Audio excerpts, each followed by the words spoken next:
Selamat sore saudara-saudara sekalian. Hari ini kami akan kembali menyampaikan beberapa informasi terkait dengan update perkembangan COVID-19 yang kita himpun dalam 24 jam terakhir.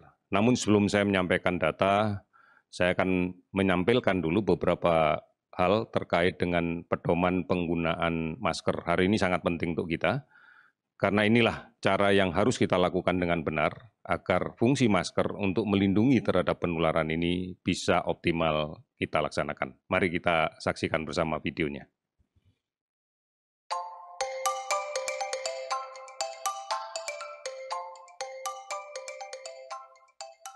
Selamat sore saudara-saudari. Virus SARS-CoV-2 yang menyebabkan COVID-19 tidak dapat dilihat dan tidak mudah diketahui siapa saja di sekitar kita yang membawa virus tersebut. Oleh karena itu, memakai masker menjadi salah satu cara efektif mencegah penularan.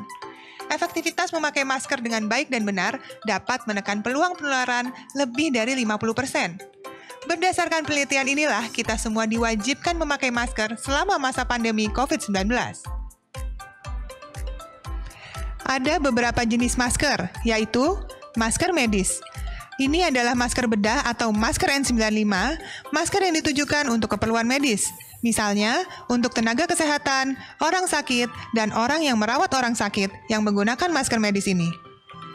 Selanjutnya adalah masker non-medis, yaitu masker kain. Orang sehat cukup menggunakan masker kain. Masker kain yang direkomendasikan adalah masker yang memiliki 3 lapisan kain. Hasil penelitian baru mengidentifikasi jenis kain, jumlah lapisan, dan komposisi masker kain non-medis berikut ini. Lapisan dalam berupa bahan penyerap seperti katun. Lapisan tengah berupa bahan tanpa tenun seperti polipropilena.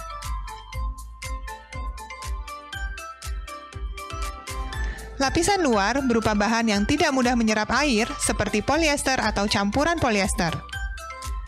Berikut adalah panduan cara menggunakan masker yang tepat. Sebelum memakai masker, cuci tangan pakai sabun dan air mengalir minimal 20 detik. Atau bila tidak tersedia, gunakan cairan pembersih tangan berbasis alkohol.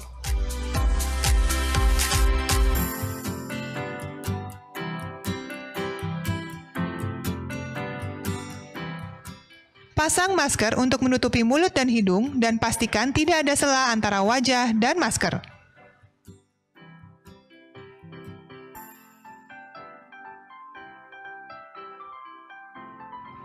Hindari menyentuh masker saat digunakan. Bila tersentuh, segera cuci tangan pakai sabun dan air mengalir minimal 20 detik atau menggunakan cairan pembersih tangan. Masker kain dapat dipakai maksimal hanya 4 jam dan harus diganti dengan masker baru dan bersih apabila masker yang dipakai basah atau lembab. Masyarakat disarankan membawa beberapa masker untuk beraktivitas. Untuk membuka masker, lepaskan dari belakang perlahan-lahan dengan hanya menyentuh bagian talinya, menjauhi wajah dan pakaian. Jangan sentuh bagian depan masker.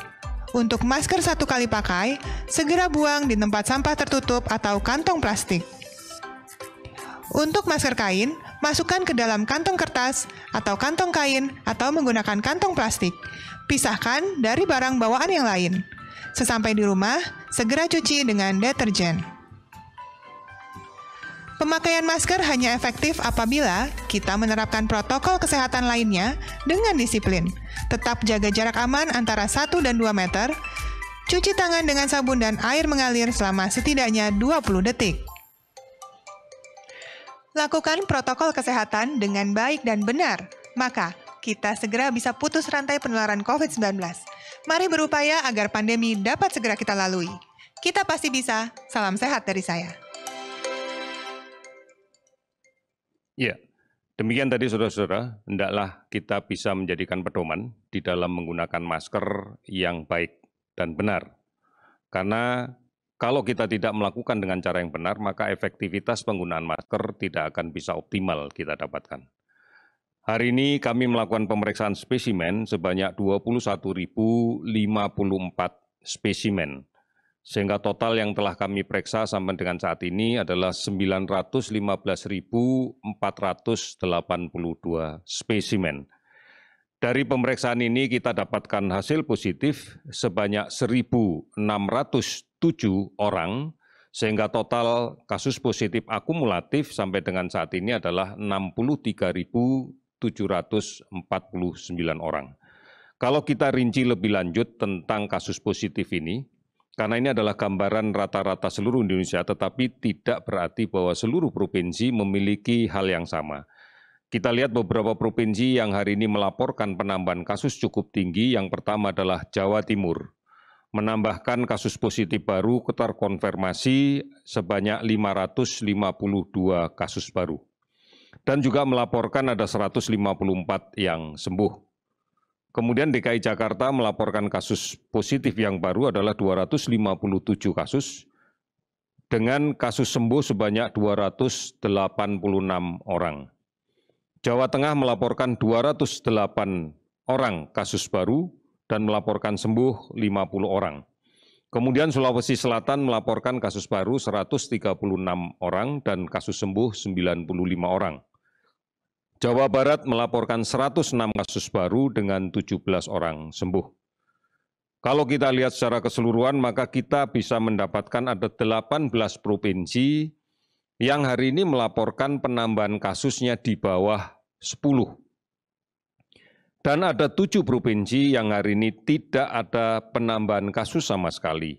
Di antaranya adalah di Aceh, Kalimantan Utara, Sulawesi Tengah, Maluku Utara, Sulawesi Barat, Nusa Tenggara Timur, dan Gorontalo.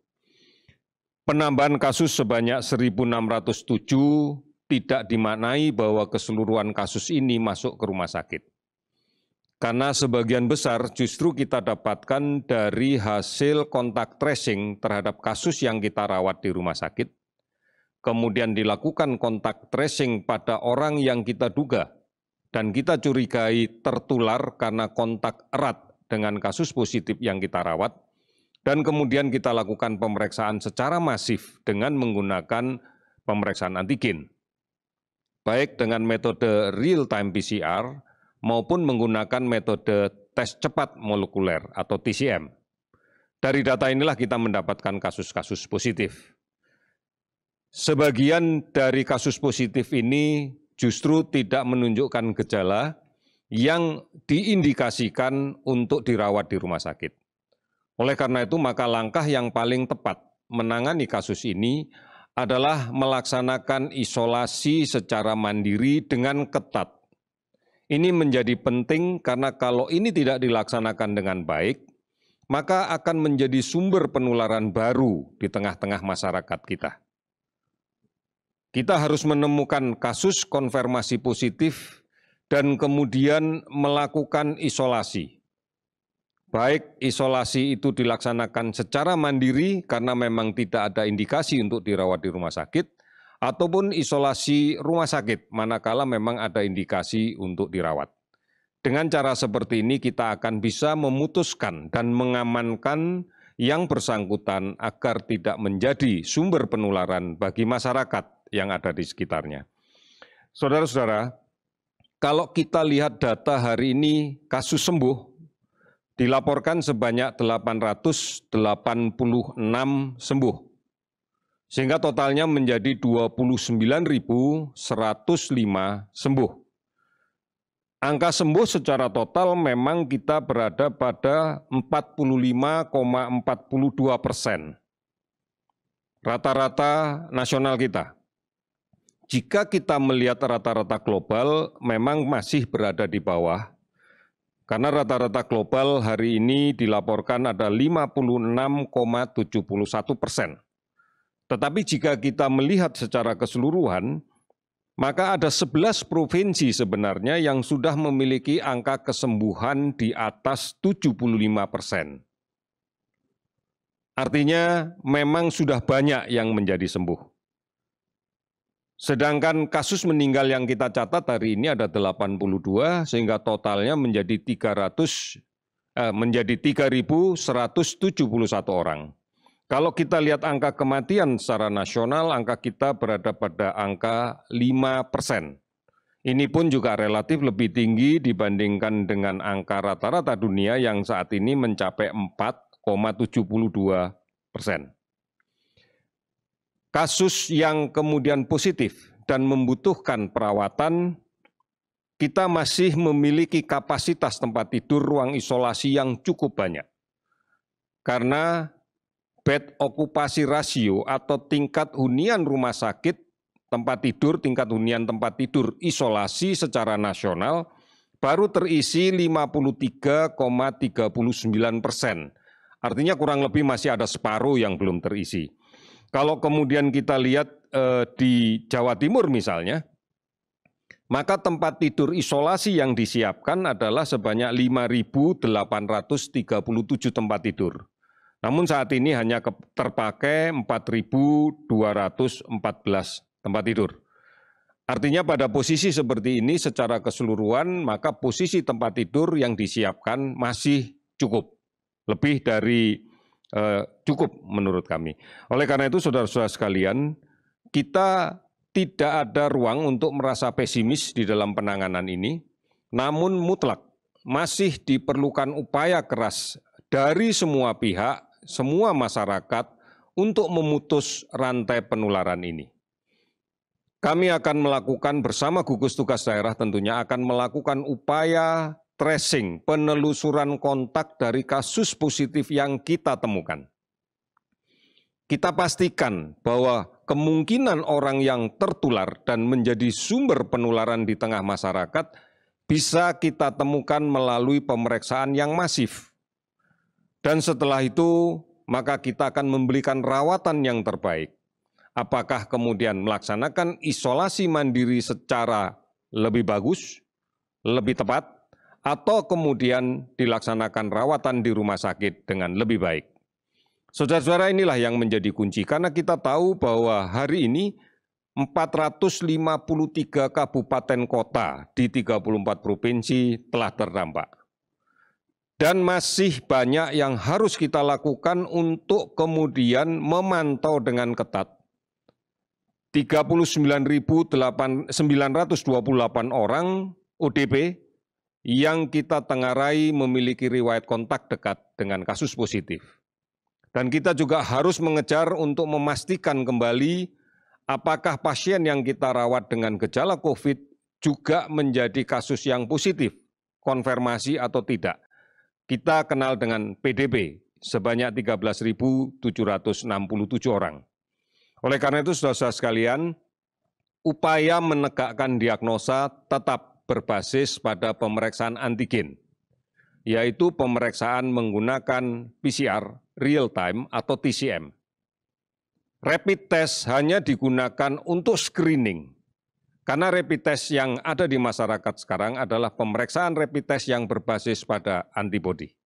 Oleh karena itu, ini kewaspadaan yang penting kita lakukan. Di balik itu semua, kepatuhan terhadap pelaksanaan protokol kesehatan menjadi kunci. Menjaga jarak, menggunakan masker, mencuci tangan dengan menggunakan sabun, dan air yang mengalir ini adalah kunci untuk memutus rantai penularan. Saudara-saudara, di seluruh dunia kita melakukan hal yang sama. Kita merubah kebiasaan-kebiasaan yang lama menjadi kebiasaan yang baru yang memungkinkan kita aman dan meyakinkan kita aman dari penularan COVID-19 ini. Karena dengan jaminan aman, karena kedisiplinan kita, karena konsistensi kita menjalankan protokol, ini yang memberikan kesempatan kita untuk aktif kembali dan tentunya aktivitas yang mengarah kepada produktif. Oleh karenanya, saudara-saudara sekalian, mari komitmen ini kita bangun kembali. Hanya dengan cara seperti ini, kita bisa menjalankan kegiatan dengan aman dan produktif, dan COVID-19 ini bisa kita putuskan. Gunakan masker yang benar, gunakan masker dengan cara yang baik, cuci tangan yang benar, dan kemudian pastikan kita tetap menjaga jarak dengan orang lain. Terima kasih, selamat sore.